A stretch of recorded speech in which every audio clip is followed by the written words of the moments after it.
रहीम अस्सलाम वालेकुम। बिलाखिर कायदे ईवान और कायदे हज़्ब इख्तिलाफ ने सेनेटर अनवारुल्लाह काकड़ को निगरान वज़ीर आज़म नामज़द कर दिया। सदर ममलकत ने भी उसकी तौसीक कर दी।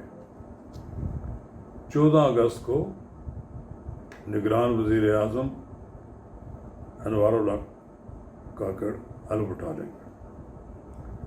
नाज़रीन कराम, ये बहस तो ख़त्म हुई, लेकिन हम सारे लोगों के अंदाजे गलत साबित हुए। डार्क हॉर्स सबके सामने आ गया। हम इस मौजू पर तफसील के साथ गैर जानबदाराना जायज़ा लेंगे, लेकिन कब इसके हम आगे बढ़ें, आपसे मेरी इस्तदा है कि अगर आपने मेरा यूट्यूब चैनल नवाज रज़ा के साथ अब तक सब्सक्राइब नहीं किया तो फौरी तौर पर सब्सक्राइब करें, लाइक करें और अब आपके साथ शेयर करें। नाज़रीन कराम, 3 दिन लिए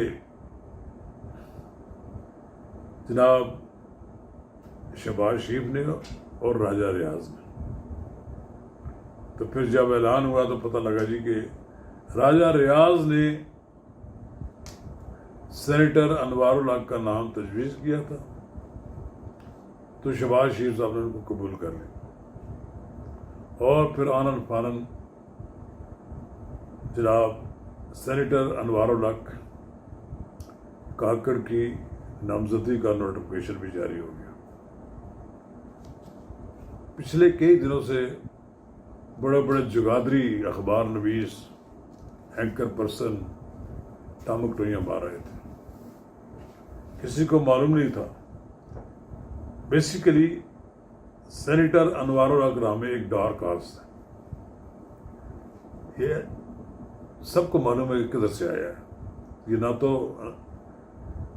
पीडीएम की कोई न उन्होंने तजवीज़ किया नाम उन्होंने, और ना ही अपोजिशन की इतनी जरूरत है कि वो कोई अपने लिए कोई निगरान वज़ीर आज़म भी कोई नाम तजवीज़ करते। जैसे पीटीआई के लोगों ने शोर मचा दिया कि दोनों ने अपने अपने लिफाफे खोले तो उसमें से सेनेटर अनवारुल्लाह का नाम निकल आया।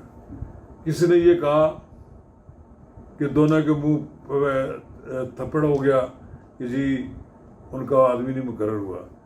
और भाई ये आदमी शुरू दिन से ही उन्होंने बता दिया था कि ये आदमी होगा।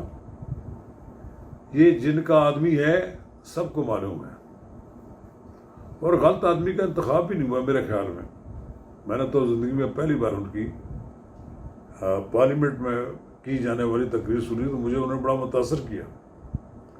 एक इंतहाई पढ़े लिखे आदमी का उन्होंने इम्प्रेशन दिया, और जिस तरह वो इश्यूज़ पर वो बात कर रहे थे पता लगता था कि वो बहुत एक आलम फाजल आदमी है और बहुत से लोगों को बहुत पीछे छोड़ जाएंगे।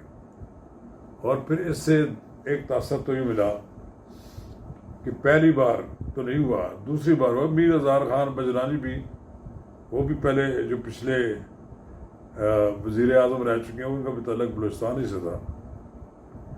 अब सितंबर में चेयरमैन सेनेट बलूचिस्तान से, वज़ीर आज़म बलूचिस्तान से, और फिर चीफ जस्टिस बलूचिस्तान से। पहली बार एक अच्छा मैसेज गया है बलूचिस्तान के लोगों के लिए कि मुल्क की हक़ हुक्मरानी में उनका कोई किरदार है। क्योंकि बलूचिस्तान का मैं समझता हूँ कि इस मुल्क बलूचिस्तान का सबसे बड़ा मसला उनका हक़ हुक्मरानी देना है, लेकिन इतना हक़ हुक्मरानी हो कि जो वो फैसला करें उस पर अमल दरामद भी हो, और उनकी सोच और फिक्र जो है उसकी इज्जत होनी चाहिए। मैं समझता हूँ कि अगर ये एस्टेब्लिशमेंट दिया तो कोई बुराई नहीं की। एक ऐसे आदमी का इंतखाब किया गया कि जिनका पॉलिटिकल कैरियर को तो बहुत बड़ा नहीं है, लेकिन जितने अरसे से वो सियासत में हैं कोई इन पर कोई दाग दबा नहीं है। पर एक बाप पार्टी तो एक एस्टेब्लिशमेंट की पार्टी थी, है भी, उससे उनका ताल्लुक है, लेकिन एक साफ सुथरे किरदार के आदमी का उन्होंने इंतखाब किया। جناب اسحاق ڈار صاحب کا نام چل رہا تھا، شاہد خان عباسی کا نام چل رہا تھا، پھر جلیل عباس کا چل رہا تھا، پھر تصدق جیلانی صاحب کا نام چل رہا تھا، نہ جانے کس کس کا نام نہیں تھا پوری. کوئی لوگ کہتے تھے جناب IMF کا آدمی آ جائے گا. سب اندازے غلط ثابت ہوئے. اس لیے یہ بات کہی جاتی ہے کہ ہمارے ہاں جرنلزم میں جو ٹامک ٹوئیاں ماری جاتی ہیں، جو گپ شپ لگائی جاتی ہے، وہ بہت زیادہ ہے. اور بالخصوص تو اب یہ جو اینکر پرسن ہمارے آ گئے ہیں ٹی وی پر بیٹھے ہوئے، بہت سے لوگوں کو کچھ پتہ نہیں ہوتا. نہ تو ان کا تجربہ اتنا ہوتا ہے اور نہ ان کو اتنا علم ہوتا ہے. کہیں سے کوئی اڑتی کو بات آ جائے تو پھر وہ شوشہ چھوڑ دیتے ہیں. ادروائز بڑی سیکریسی قائم رکھی گئی.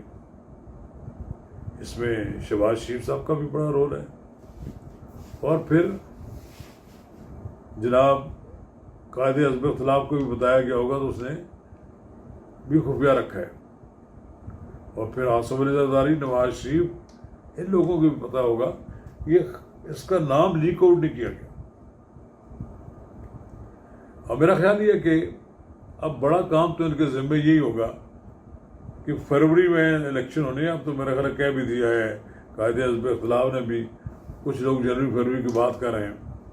اس وقت تک شاید عمران خان صاحب کا بھی سیاسی جو ہے جو کام ہے وہ سارا ختم ہو چکا ہوگا. ان کی پارٹی بھی اپنے تھاں آ چکی ہوگی. اور پھر باقی سیاسی جماعتوں کو کھیل کھیلنے کا موقع دیا جائے گا. آج تو وزیر اعظم شہباز شریف نے جاتے جاتے یہ بات کہی ہے کہ وہ PDM کی جماعتوں کے ساتھ سیٹ ایڈجسٹمنٹ کے لیے تیار ہیں، کریں گے. لہٰذا یہ بات کہی جا سکتی ہے کہ آنے والے دنوں میں جو PDM کی حکومت چلی 16 مہینے چلی، کوئی مشکل ہے، بہت مشکل ہے پاکستان جیسے ملک میں. یہاں عمران خان کی وہ حکومتیں چلی جس کے ساتھ خاصی تعداد میں انہوں نے آدمی اکٹھے کر کے دیے تھے، لیکن وہ ان کو اپنے ساتھ لے کر چل سکے. شہباز شریف نے کمال ہے کہ وہ اپنے ساتھ ان کو لے کے چلے. اور آج وہ اس لیے فخریہ یہ کہتے ہیں کہ میں جا تو رہا ہوں اس حکومت کو چھوڑ کر، لیکن پاکستان کو ڈیفالٹ نہیں ہونے دیا. جس طرح بھی انہوں نے کوششیں کی، عمران خان صاحب کا بس چلتا تو پاکستان کو ڈیفالٹ کر کے جاتے ہیں. انوار الحق صاحب جس طرح کی ان کی شخصیت اور جس طرح ان کا رکھ رکھاؤ اور جس طرح ان کی گفتگو ہے، اس سے اندازہ لگتا ہے کہ وہ بڑے ایک کمیٹڈ آدمی ہیں. اب دیکھنا یہ ہے کہ وہ اپنی اتھارٹی کس حد تک منواتے ہیں. عام انتخابات کی غیر جانبداریت اور شفافیت کو قائم رکھنے میں وہ کس حد تک الیکشن کمیشن کے معاون ثابت ہوتے ہیں. اگر انہوں نے صاف ستھرے الیکشن کرا دیے، لوگ مطمئن ہو گئے، تو پھر تو ان کی بڑی کامیابی واہ ہو جائے گی. ویسے اگر PTI الیکشن سے باہر رہی تو وہ تو سرے سے مانے گی نہیں. اور اگر PTI الیکشن میں رہی اور ہار گئی تب بھی انہیں نہیں ماننا. لیکن بہرحال ہم انوار الحق کاکڑ کو خیر مقدم کرتے ہیں اور توقع رکھتے ہیں کہ وہ ان کی زیر نگرانی تو الیکشن کمیشن کے ہوں گے، لیکن انتظامی امور ان کے پاس ہوں گے، ملک کے چیف ایگزیکٹو ہوں گے. الیکشن ٹھیک ٹھاک ہو جائیں تو انشاءاللہ تعالیٰ پاکستان ترقی کی راہ پر گامزن ہوگا. شکریہ.